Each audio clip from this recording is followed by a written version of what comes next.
Nze nga Inspector General wa Police ndi musanyufu nnyo era nsiima naye ate neeyama ku lwa bannange nti omulimu tujja kugwongeramu amaanyi bannayuganda bafune kye batusuubiramu ng'okubakuuma n'ebintu byabwe. Biruubirirwa bya pulezidenti n'ebyeggwanga bituukirizibwa bulungi bwe tuba nga tukoze omulimu gwaffe.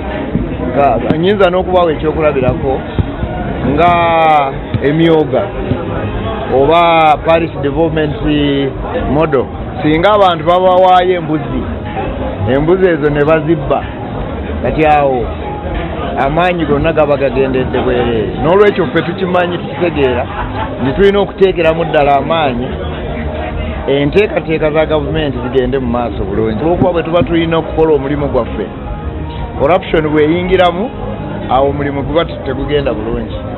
Era ekyo tujja kikwata n'amaanyi nnyo. Kukola obulungi poliisingi yaffe tulina okubeera ku magombolola, era ekyo kye tuliko, era amaanyi gaffe gonna tugatadde ku ekyo.